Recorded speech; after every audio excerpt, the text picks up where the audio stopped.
Efesios capítulo 1, por favor. Efesios capítulo 1. En esta fecha, hoy día especialmente, tomamos tiempo para celebrar el nacimiento de Jesús y no hay nada malo en celebrar el nacimiento de Jesús. Yo creo que es bueno tomar el tiempo para celebrar el nacimiento de Jesús. Pero ¿por qué vino Jesús? ¿Lo habías pensado? Claro, vino para morir en la cruz. Creo que todos estaríamos de acuerdo con esa respuesta. Pero ¿por qué venir de la forma en que vino? ¿Por qué vivir de la forma en que vivió? ¿Por qué morir como murió? ¿Por qué existe la Navidad?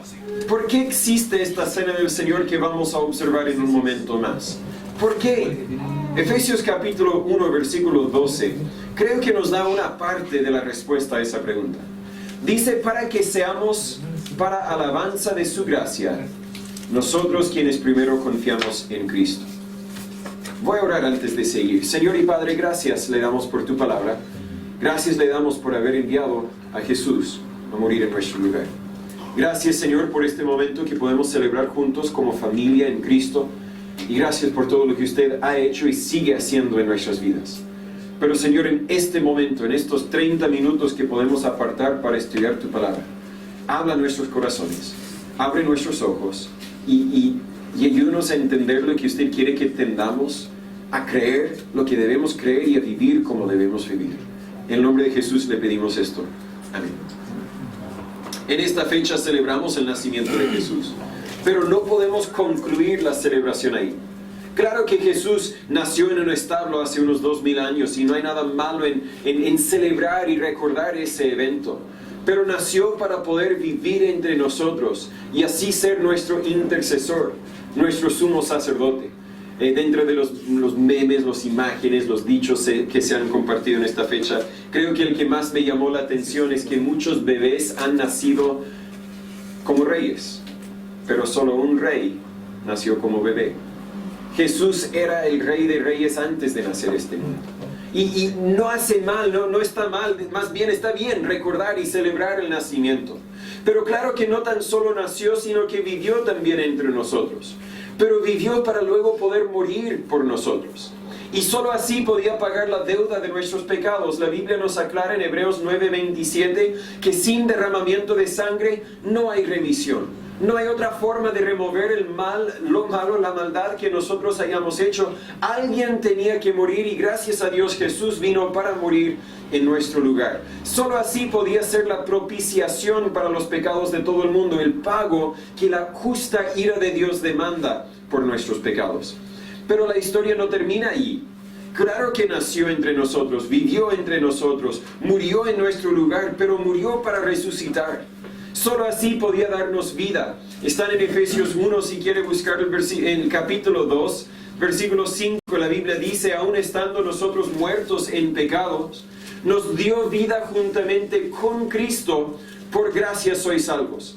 Y juntamente con Él, juntamente con Jesús, nos resucitó, y asimismo nos hizo sentar con Él en lugares celestiales en Cristo Jesús.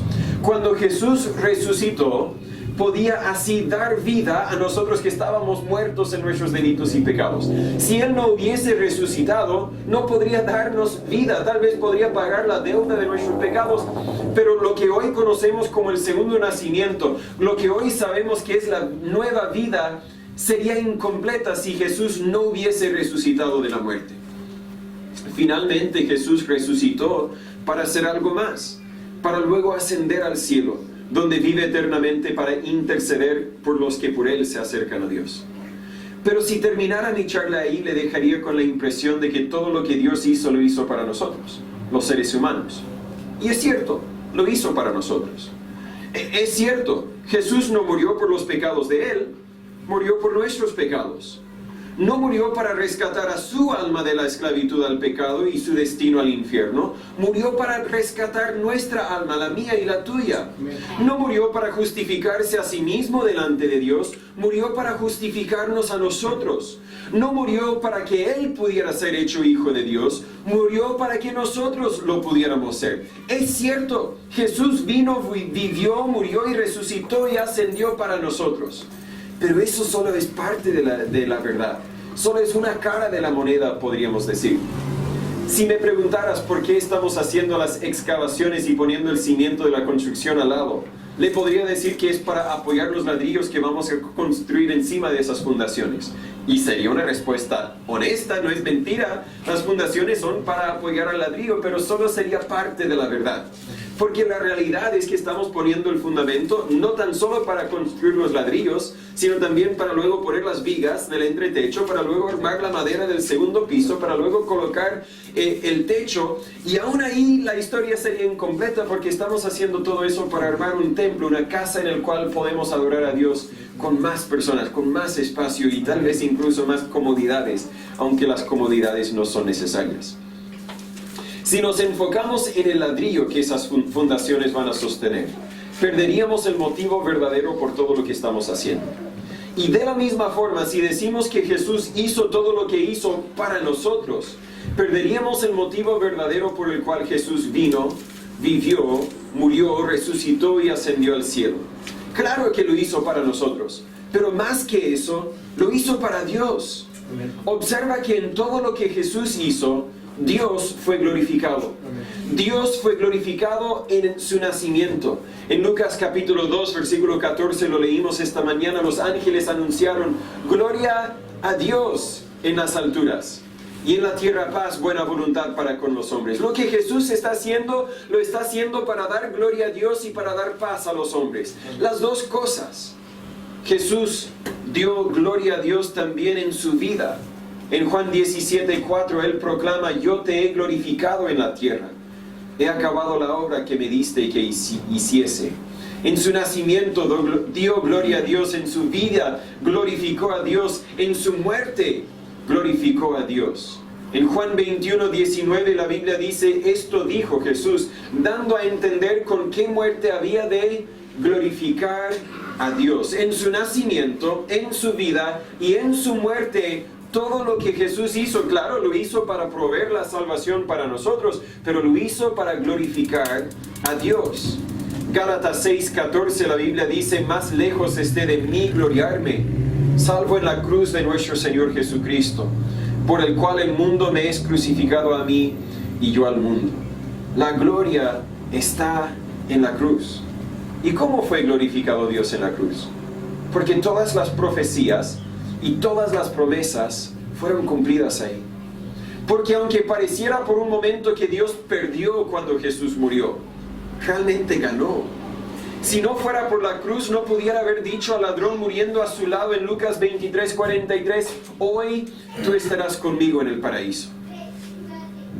Si no fuera por la cruz, ¿dónde estaríamos? ¿Dónde estaría la gloria para Dios? En Lucas 23:46 y 47, la Biblia graba: entonces Jesús, clamando a gran voz, dijo: Padre, en tus manos encomiendo mi espíritu.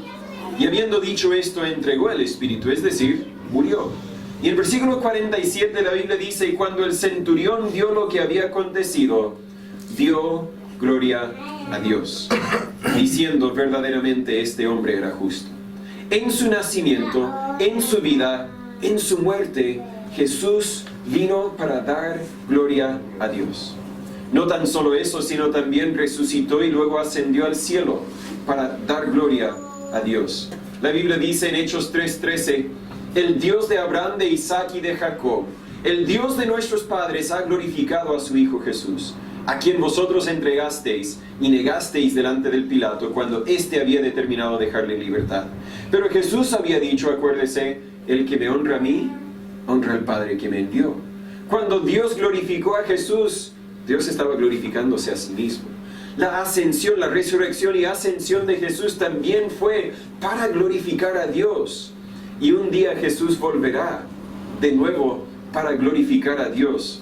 La Biblia dice en Mateo 25:31, Jesús dice: cuando el Hijo del Hombre venga en su gloria y todos los santos ángeles con él, entonces se sentará sobre el trono de su gloria. Jesús nació, vivió, murió, resucitó y ascendió por nosotros, pero también hizo todo eso para glorificar a Dios. Pero ¿sabes? Ahora vamos al versículo que leímos. Dios también es glorificado en nosotros cuando la obra de Jesús es aplicada a nuestras vidas. Dios es glorificado en lo que leímos en Efesios 1:12, en nuestra salvación o justificación. Es decir, Dios nos salvó para que seamos para alabanza de su gloria. Nosotros quienes primero confiamos en Cristo. Dios es glorificado cuando un ser humano es salvado. Dios es glorificado cuando alguien puede ponerse de pie y decir: años mi alma en vanidad vivió, pero todo cambió cuando creí en Jesús. Dios es glorificado en Efesios 2:10. Conocemos bien la verdad de versículos 8 y 9, donde la Biblia dice: porque por gracia sois salvos. Esto significa que Dios nos entrega un regalo y por ese regalo somos salvos. Porque por gracia sois salvos, por medio de la fe.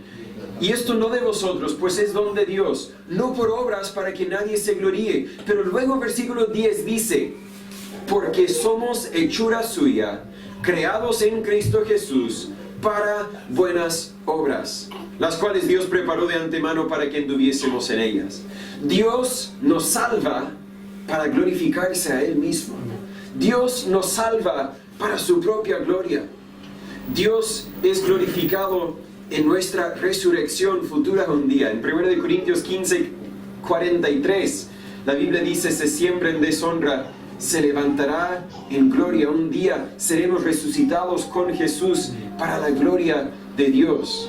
Dios es glorificado en nuestra transformación. En 2 Corintios 3:18, la Biblia dice: por tanto nosotros todos, mirando con cara descubierta como en un espejo la gloria del Señor, somos transformados en la misma imagen de gloria en gloria, como por el mismo Espíritu del Señor. Cuando Dios te va cambiando, cuando Dios te va transformando, es para dar gloria a Dios.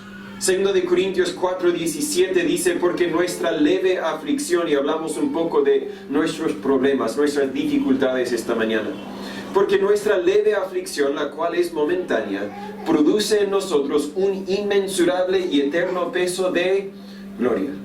No gloria propia, gloria para Dios, porque Dios nos está cambiando, Dios nos está transformando para su honra y su gloria. Vamos a explicarlo en un momento más adelante, pero cuando alguien trabaja, digamos que es un carpintero y está armando una mesa, digamos. Ese carpintero trabaja con mucho cuidado. Un día tal vez corta los palos a la medida precisa y luego al otro rato tal vez los junta, los pega. No sé si ocupa pegamento o si eso es un maestro muy barato, muy no sé, cotidiano. No sé si los maestros más finos no ocupan pegamento, pero después de alguna forma lo atornilla, después supongo que lo va a cepillar, después lo va a lijar, después lo va a barnizar y todo eso lo está haciendo ¿para qué? Para embellecer la mesa, claro, pero para traer gloria a Él, para que alguien vea la mesa y diga: qué bonita, ¿quién te la hizo? Y cuando Dios nos cambia, no nos cambia para que nosotros podamos ponernos en pie y decir: mírenme a mí, yo soy un cristiano ejemplar, todos deberían ser como yo. No, Dios nos cambia para que nos miren y digan: Dios te cambió, tú no lo hiciste, para que yo diga: yo no lo hice, pero Dios lo está haciendo para su gloria. También Dios es glorificado en nuestra santificación. En 1 Corintios 6:20 la Biblia dice: porque comprados sois por precio, glorificad pues a Dios en vuestro cuerpo y en vuestro espíritu, los cuales son de Dios. Vamos a hablar más de la santificación, de hecho ese va a ser nuestro enfoque. Pero comprados sois por precio, glorificad pues a Dios en vuestro cuerpo. Es decir, apartaos de la maldad, apartaos del pecado, vive la vida que Dios quiere que vivan para la gloria de Dios. Hace un rato hablé de la importancia de leer su Biblia. ¿Por qué deben leer su Biblia? ¿Para que crezcan? Sí, para que crezcan. Pero ¿por qué deberían crecer en sus vidas espirituales? Para que Dios reciba la gloria. Al fondo, la gloria de Dios. ¿Queremos construir una iglesia? Sí, y no me refiero al ladrillo, me refiero a las personas. ¿Por qué? Para que Dios reciba la gloria. Yo quiero ser un padre, un esposo fiel. Yo quiero proveer lo mejor para mis hijos y criarlos en el conocimiento del Señor. ¿Por qué? Para el bien de ellos, para el bien de mi familia, sí, pero para que Dios sea glorificado. Muchas veces no vemos al final, pero al final debe ser la gloria de Dios. Hechos 4:21, la Biblia dice, y después de amenazarles más, y no hallando nada de qué castigarles, les dejaron ir por causa del pueblo, porque todos glorificaban a Dios por lo que había sido hecho. Hermanos, yo espero que cuando la gente, nuestros vecinos, piensen de nuestra iglesia, piensen en cómo glorificar a Dios. Amén. Espero que lo que hicimos ayer con el desayuno para los niños, espero que algunos regresaron a su casa y dijeron, Dios está haciendo algo ahí. Tal vez fue una gotita de lo que Dios está haciendo, pero fue algo que pudimos presentar a la comunidad para quizás dar gloria a Dios. Y en Gálatas 1:24, en el contexto, Pablo explica, al haber visto el cambio que Dios obró en mí, glorificaban a Dios en mí. Dios es glorificado en nuestra santificación. Y quiero tomar un breve momento para hablar de esta última, nuestra santificación. Jesús nació, vivió, murió, resucitó y ascendió para que Dios sea glorificado por medio de nuestra santificación. Busque 1 Corintios capítulo 6. La introducción fue más larga, pero el resto del mensaje no va a ser tan largo como normalmente suele ser después de la introducción. 1 Corintios 6, y quiero primero hablar de la santificación posicional. Vamos a después hablar de la santificación personal y voy a ir explicando estos términos a medida que vamos avanzando. En 1 Corintios 6, versículos 9 al 11, vamos a leer un poco acerca de la santificación posicional. La santificación posicional se refiere a lo que ahora somos en Cristo. Cuando la Biblia dice santificar, literalmente significa apartar. Y cuando Dios te salvó, te apartó de todas las otras personas en el mundo. Te compró, te adquirió, te apartó porque ahora perteneces a Él y solo a Él. 1 Corintios 6, 9, la Biblia dice, ¿no sabéis que los injustos no heredarán el reino de Dios?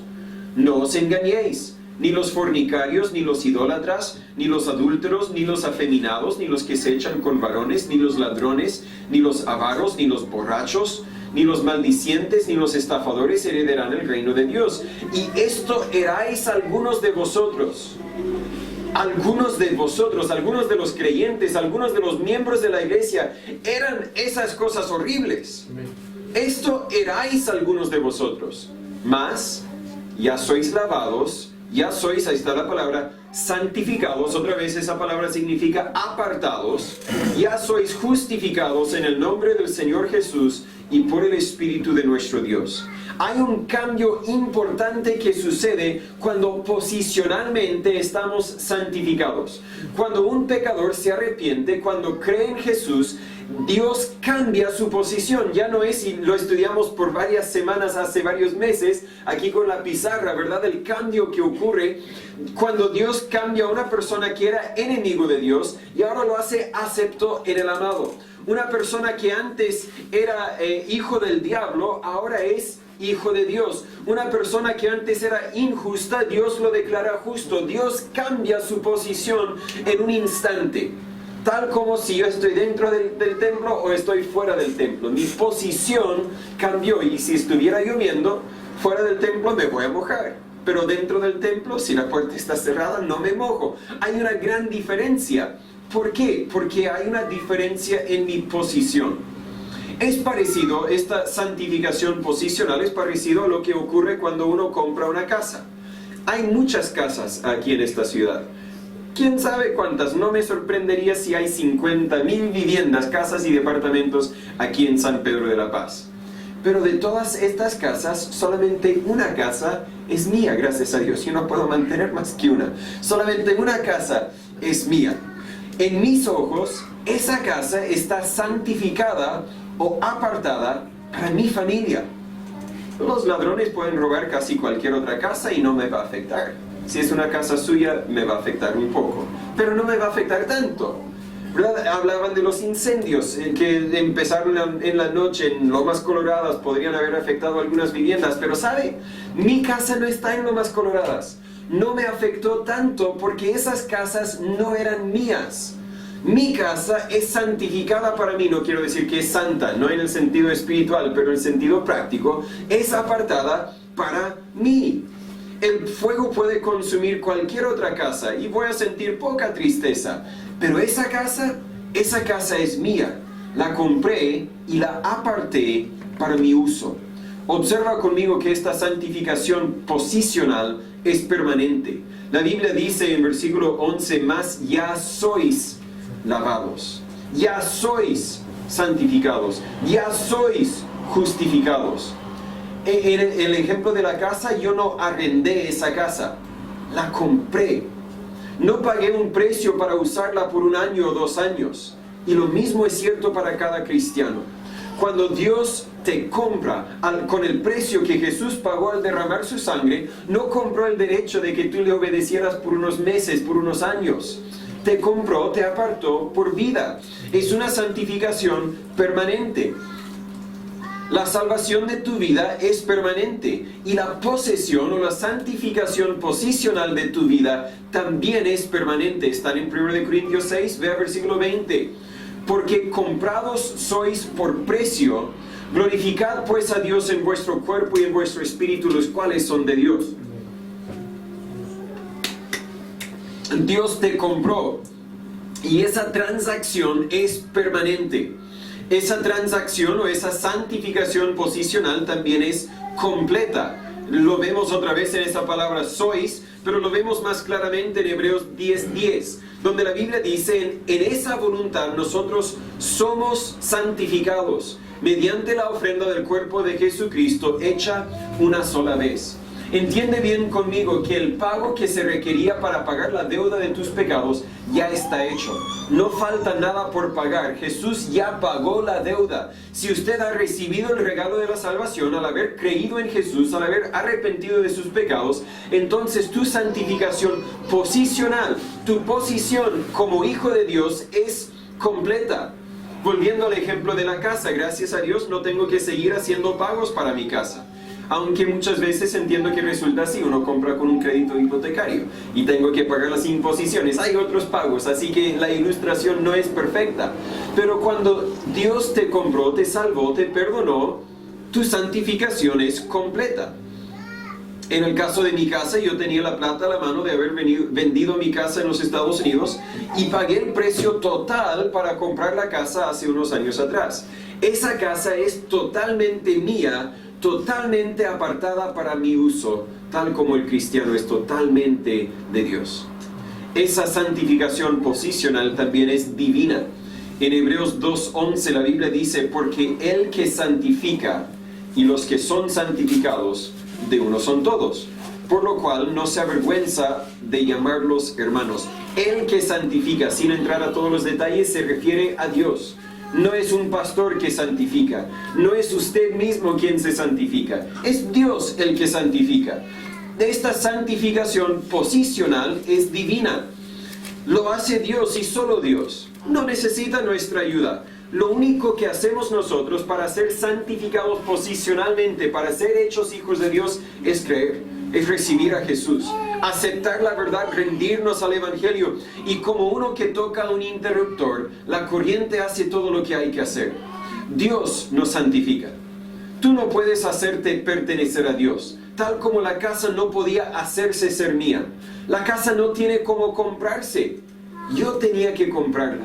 Y usted y yo tampoco tenemos cómo comprarnos. Dios tenía que comprarnos con el precio de la sangre de Jesús. Algunos me dicen, claro, un objeto no puede comprarse, pero una persona sí. Y claro, al estudiar la esclavitud, en la historia lamentable de la esclavitud en los Estados Unidos, habían algunos esclavos que de alguna forma podían ahorrar algo de plata para comprar su propia libertad. Pero te equivocas. Espiritualmente no puedes comprarte. O el diablo es tu dueño, o Dios es tu dueño. No hay otros posibles dueños.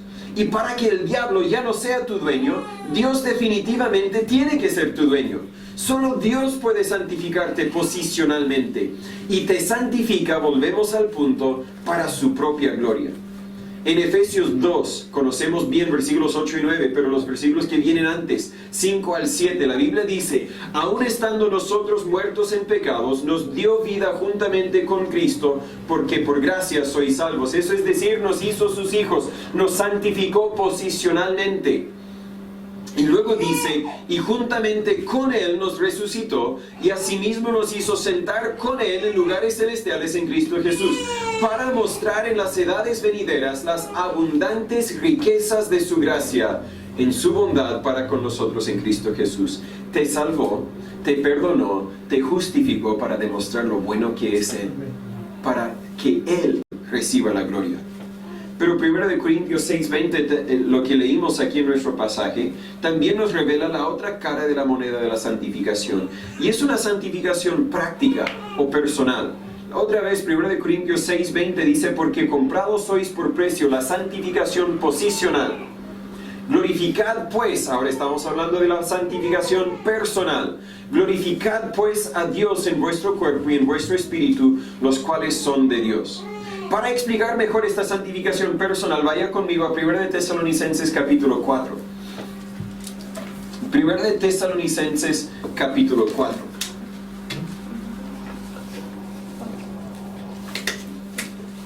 La santificación posicional es permanente, completa y divina. Pero la santificación personal suele ser más fluctuante. Es vigente y es humana, y vamos a explicarlo en un momento. 1 de Tesalonicenses 4, versículo 1. Además, os rogamos, hermanos, y exhortamos ante el Señor Jesús, que de la manera que fuisteis enseñados de nosotros de cómo debéis conduciros y agradar a Dios, así abundéis más y más. Porque ya sabéis qué mandamientos os dimos por el Señor Jesús. Porque esta es la voluntad de Dios, vuestra, ahí está la palabra, santificación. Que os abstengáis de fornicación, que cada uno de vosotros sepa tener su vaso en santificación y honor, no en pasión de concupiscencia, como los gentiles que no conocen a Dios. Observa conmigo que esta santificación personal o esta santificación práctica suele ser fluctuante. En versículo 4 dice que cada uno de vosotros sepa tener su vaso en santificación y honor. Es decir, tienes que mantenerlo ahí. No puedes dejarlo desviarse. Tienes que mantenerlo ahí. La casa es mía, pero quizás no siempre estará como yo quiero que esté. Imagínese si voy de viaje por 6 meses. Y fuimos de viaje por unos 9 meses el año pasado. Yo dejo que la hermana Lili tal vez viva en mi casa, no está, así que bueno, ya la anoté su nombre, así que puedo usarla de ejemplo. Cuando vuelvo, quizás estaría pintada de colores que no me gustan, no sé, ella es buena para pintar, hermano, no sé. Tal vez los muebles estarán cambiados, tal vez habrá vendido algunos muebles, y bueno, hay algunos muebles que ya casi no valen nada, entonces no hace mal conseguir algunos muebles nuevos. Pero lo que quiero decir, si alguien más ocupa mi casa por largo tiempo, y yo regreso a mi casa, voy a encontrar que la casa no es como la dejé, y voy a encontrar que tal vez la casa no es como yo quiero que esté. Quizás se habrá abierto una peluquería en mi living, un hostal en el segundo piso, no sé. Posicionalmente sigue siendo mi casa, pero personalmente o prácticamente ya no es mía, porque otra persona la ha usado según ellos querían. Lo mismo es cierto en nuestras vidas. Si somos hijos de Dios, pertenecemos a Dios, pero no siempre nos mantenemos apartados para los propósitos de Dios. No siempre usamos nuestra vida de la forma que Dios quiere que la usemos.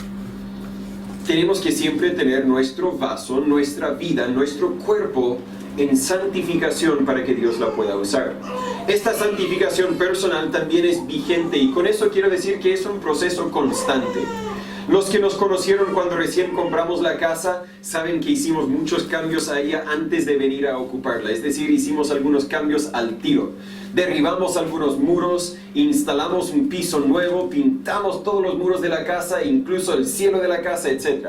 Es algo parecido a lo que hicimos con este edificio, antes de que piensen que soy muy raro, ¿verdad? Conseguimos este edificio, derribamos los muros de la cocina, derribamos los muros debajo de la escalera, sacamos toda la alfombra, alguna alfombra hemos lavado y repuesto, en otros lugares pusimos piso nuevo, pintamos casi todos los muros y quizás ahora hemos terminado de pintar los muros, no lo sé, ¿verdad? Hicimos algunas cosas al tiro, pero de ahí en nuestra casa seguimos personalizándola.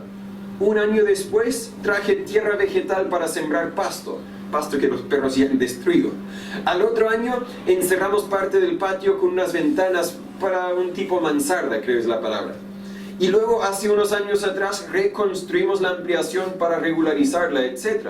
Todos los que somos dueños de casa podríamos destacar los cambios que hemos hecho, no todos de un golpe, pero a medida que hayan sido necesarios. Algunos ampliaron la casa, algunos pintaron, algunos movieron muros, otros instalaron muebles nuevos, etc. Seguimos personalizando, seguimos cambiando la casa. Y la verdad es que en nuestra casa aún nos quedan muchas cosas que queremos hacer. Pero lo mismo es cierto en nuestras vidas, con esta idea de santificación personal. Es vigente, es un proceso constante. Dios te compró, te aceptó tal como estabas, pero no quería que te quedaras tal como estabas. Cuando te compró, Él tenía una visión de lo que podías llegar a ser. Y poco a poco te ha ido cambiando o santificando, siempre y cuando te has sometido a su voluntad para tu vida. Por eso, versículo 2 lo llama un mandamiento. Y versículo 3 de 1 de Tesalonicenses 4 dice que tenemos que abstener de algunas cosas para ser santificados en el sentido práctico o personal. Y ese es el tercer punto que quería destacar acerca de esta santificación, es personal. Versículo 3 dice, vuestra santificación. Mi santificación no puede causar tu santificación. Puede tener una influencia al dejar un ejemplo. Especialmente como papá voy a dejar un ejemplo para mis hijos. Y si mis hijos ven que aunque digo que soy cristiano, aunque trabajo como pastor, vivo de lunes a sábado como el diablo, ellos van a entender que bueno, así ellos van a vivir también. Mi falta de santificación personal podría producir una falta de santificación personal en la vida de mis hijos. Pero al fondo, mi santificación es mi santificación. Y tu santificación es tu santificación. Las decisiones que yo tomo principalmente me van a afectar a mí. Podrían tener un efecto también en otros. Pero tu santificación depende más de las decisiones que tú tomas que las decisiones que yo tomo. Espero que explico la idea. Tú tienes que tomar la decisión de someterte a la voluntad de Dios para tu vida. Y como las casas, esta santificación puede ser personalizada en el sentido de que no voy a derribar muros en cada casa que compro. ¿Verdad? Compro una casa, aunque el hermano Sergio se ríe, porque va una y va dos, y al tiro a derribar muros. No, compré 2 casas en los Estados Unidos y no derribé ningún muro. Pinté los muros y eso nomás, no cambié ningún piso, pero bueno, luego me casé con Christine y empezamos a hablar de quizás íbamos a derribar un muro en la casa en que vivíamos en los Estados Unidos. Pero luego, la primera casa que compré con Christine, ahí derribamos muros, así que no me mires a mí, bueno, es un punto aparte. Pero el punto que quiero destacar es importante. El cambio que yo quería hacer en esa casa es distinto al cambio que yo quería hacer con las casas en los Estados Unidos. El cambio que Dios tiene que hacer en mi vida puede ser distinto al cambio que Dios tiene que hacer en el cambio de la hermana Adriana. Puede ser distinto al cambio de la vida del hermano Segundo, la vida del hermano Alan. El cambio que tiene que ocurrir en mi vida puede ser distinto al cambio que tiene que ocurrir en tu vida. Esta santificación personal es personal, es personalizada. En gran sentido, mucho de lo que ha tenido que cambiar en mi vida, también ha tenido que cambiar en cada vida. Cada casa que he comprado, pinté los muros en algún momento. Aspiré las alfombras por lo menos una vez. Lavé las ventanas, etc. Y en el mismo sentido, creo que a todos Dios nos ha tenido que enseñar cómo amar, cómo perdonar, cómo vivir sin amargura, sin rencor, etc. Y tal vez nos sigue enseñando esas cosas. Hay algunas cosas personalizadas, pero hay algunas cosas que son ciertas para todos nosotros. Pero aunque tu santificación posicional, la primera que vimos, depende totalmente de Dios, esta santificación depende principalmente de las decisiones que tú tomas. Versículo 3 dice que tenemos que abstener de algunas cosas. Esa es una decisión personal, una decisión tuya. En 1 de Pedro 2:11 la Biblia dice, amados, yo os ruego como a extranjeros y peregrinos, que os abstengáis de las concupiscencias carnales que batallan contra el alma. Si puedo resumir lo que 1 de Pedro 2:11 dice, el mundo hoy dice, si te siente bien, hazlo. La Biblia dice, Si te siente bien, ten cuidado. Examina primero si esto sea la voluntad de Dios. No hagas algo simplemente porque te parece bien. Hágalo porque estás convencido que esto es la voluntad de Dios para tu vida. Aunque tu santificación posicional es completa y ya no falta nada que hacer, creo que todos podríamos decir que todavía nos falta un poco más de santificación personal.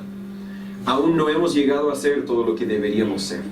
Quedan algunos muros por derribar, esquinas que aspirar, pisos que instalar, etc. Pero sepa que Dios te seguirá transformando si tú sigues obedeciendo. Filipenses 1:6, la Biblia dice, estando confiado de esto. En otra parte, Pablo dice, yo sé a quien he creído. Y ahora Pablo dice, yo sé esto, que el que comenzó en vosotros la buena obra, la perfeccionará hasta el día de Jesucristo. Si Dios te ha salvado, ya has sido totalmente santificado posicionalmente, pero lo más probable es que todavía te falta santificación personal. Y esa es la obra que Dios seguirá ejecutando, seguirá perfeccionando hasta el día de Jesucristo, hasta que estemos en el cielo. Porque hermanos, cuando estemos en el cielo, no falta nada. Oh, sería lindo tener una casa y saber que no hay que hacerle nada. No, aquí en la tierra, ninguna casa podríamos decir que ya no hay que hacerle nada. Porque el otro año va a haber una falla, algo va a fallar. En el cielo ya no habrá que hacer nada. Pero con eso llegamos al punto de lo que vamos a observar en un momento más. ¿Por qué nació Jesús? Para vivir, morir, resucitar y ascender, claro. Y hizo todo esto para ti, pero también lo hizo para la gloria de Dios. Y cuando digo que hizo todo esto para ti, al fondo hizo todo esto para poder santificarte. No tan solo posicionalmente, sino también personalmente, para que por medio de tu santificación Dios sea glorificado. Hoy celebramos el nacimiento de Jesús, pero esta tarde también recordamos su muerte en la cruz. Mi amigo, Jesús sacrificó su cuerpo y derramó su sangre para que tú pudieras ser salvo. Si no te has sometido al Evangelio, si no has aceptado la realidad de que tus pecados han hecho división entre ti y tu Dios, si no has dejado que la sangre de Jesús te lave, te perdone y te justifique delante de Dios, entonces esta ceremonia no es para ti. Pero quiero contarte que hay algo mejor que es para ti. Aunque no puedo invitarte a participar de esta cena, puedo invitarte a confiar en Jesús. Jesús dijo en Juan 7:37, si alguno tiene sed, venga a mí y beba. En otras palabras, si tú reconoces que tienes una necesidad, aquí está la solución. Si tú reconoces que hoy no tienes una relación con Dios, en Jesús puedes tener esa relación. Si no has sido salvo, no has sido santificado posicionalmente, y esta cena no es para ti. Pero si has sido salvo y no estás siendo santificado personalmente, esta cena tampoco es para ti. En 1 Corintios 11, versículo 27, la Biblia dice, de manera que cualquiera que comiere este pan, que vamos a comer en un momento, o bebiere la copa del Señor indignamente, será culpado del cuerpo y de la sangre del Señor. Por tanto, examínase cada uno a sí mismo, y coma así del pan y beba de la copa. Pablo no dice, si has vivido en pecado, no participes. Pablo dice, si en este momento estás viviendo en pecado, arrepiéntete. Examina tu vida. Examínese cada uno a sí mismo y coma así del pan y beba la copa. Después de arrepentirse, participa. Porque el que come y bebe indignamente, come y bebe juicio para sí, no discerniendo el cuerpo del Señor. Si te has alejado de Dios, si has salido de su voluntad, si has rechazado o rehusado la obra que Él ha querido hacer en tu vida, arrepiéntete, pide perdón y vuelve a someter tu vida al dueño de ella. En Isaías 55, versículo 7, uno de los versículos más hermosos, y la Biblia está llena de versículos hermosos. La Biblia dice, deje el impío su camino y el hombre inicuo sus pensamientos, y vuélvase a Jehová. El hijo pródigo es quizás solamente una parábola, pero el hijo pródigo se había alejado de su padre, y la forma en que se había alejado de su padre, él reconoció con mucha pena que había salido mal de la casa de su padre. Y muchas veces pensó, debo regresar a la casa de mi padre, pero creo que pensó, pero ¿cómo me recibiría? ¿Cómo me recibiría? Tal vez no me perdona, tal vez me va a querer castigar, tal vez me va a decir, hijo, no te puedo volver a aceptar después de lo que has dicho. Y finalmente el hijo regresó al padre diciendo, pero por último puedo ir a mi padre y postular para una posición de empleo. Tal vez no me va a recibir como hijo, pero por seguro, conociendo la buena persona que es, me va a recibir como un empleo, como un siervo, un empleado. Pero el hijo pródigo regresó a su padre. Había preparado una charla, había preparado algo para decir, y el papá simplemente lo abrazó. Ese padre representa a Dios. Y Él conoce tu corazón. Muchas veces en nuestro momento de pena, ni sabemos qué decir. Muchas veces decimos, bueno, volveré a Dios, pero primero tengo que arreglar mi vida. Primero tengo que pensarlo, no. Toma un paso en la dirección de Dios. Dios está esperando con manos abiertas. Deje el impío su camino, la Biblia dice, y el hombre inicuo sus pensamientos, y vuélvase a Jehová, el cual tendrá de él misericordia. Y al Dios nuestro, el cual será amplio en perdonar. Si hoy eres hijo de Dios, esta cena puede ser para ti. Pero no si estás viviendo en pecado. Si estás viviendo en pecado, la respuesta es sencilla. Vuélvese a Jehová, el cual tendrá misericordia y será amplio en perdonar. Señor Padre, yo te doy gracias por tu misericordia y tu perdón en mi vida. Tú me conoces mejor que cualquier otra persona. Tú me conoces mejor que yo me conozco. Y aún así me amas. Aún así sigues trabajando en mi vida. Aún así sigues cambiando con mucha paciencia, con mucho amor. Señor, no merezco nada. No merezco tu misericordia, no merezco tu perdón, no merezco ser su hijo. Pero por tu bondad, por tu misericordia y para tu gloria, has hecho lo que has hecho. Señor, yo le pido por mis hermanos y mis amigos que están aquí. Si hay alguno tal vez que no ha entendido tu amor y tu perdón, que nunca ha confiado en Jesús para la salvación de su alma, Señor, obra en sus vidas para que puedan ser hijos suyos. Pero para los que somos sus hijos, Señor, reconozcamos, seamos honestos en decir que no siempre cumplimos con lo que debemos cumplir. Yo no sé si hay alguien aquí que honestamente diga, me he alejado tanto de Dios que no sé si me recibo. Padre, gracias por tu palabra. Podemos saber que siempre lo vas a recibir. Al que se aleja del pecado, al que se arrepienta verdaderamente y vuelve a ti. Yo le pido que al que está luchando con el pecado le des la confianza para saber, estar convencido de que en ti siempre hay perdón.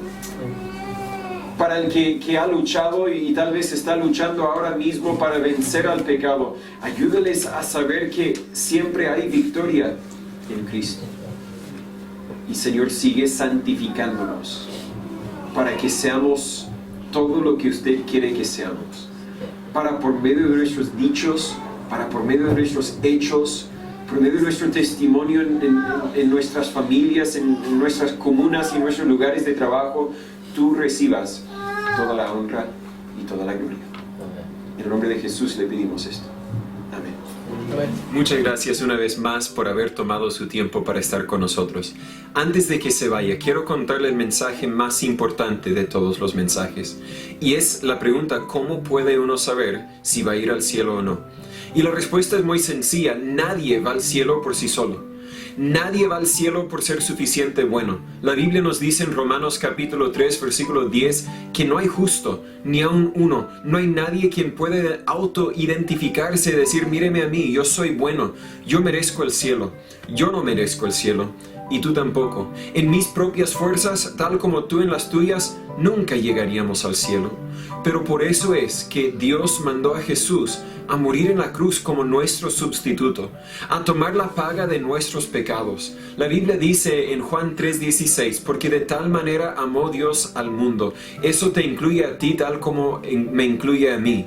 De tal manera amó Dios al mundo, que ha dado a su Hijo unigénito, para que todo aquel que en Él cree no se pierda, mas tenga vida eterna. Esa es una promesa de un Dios quien no falla, un Dios quien siempre ha cumplido todas sus promesas, siempre ha cumplido con todas sus profecías, siempre ha sido fiel y siempre lo será. Si usted cree en Jesús, usted recibe el regalo de la salvación, usted tendrá esa vida eterna. Pero creer en Jesús es más que creer que Jesús existe, es más que creer que Jesús es Dios, es más que creer que Él vino a la tierra y murió por tus pecados. Es aceptar que Él es el único quien puede salvarte. Es aceptar también que tú necesitas un Salvador, que tú eres un pecador, que tú mereces el infierno. Pero gracias a Él puedes tener vida eterna.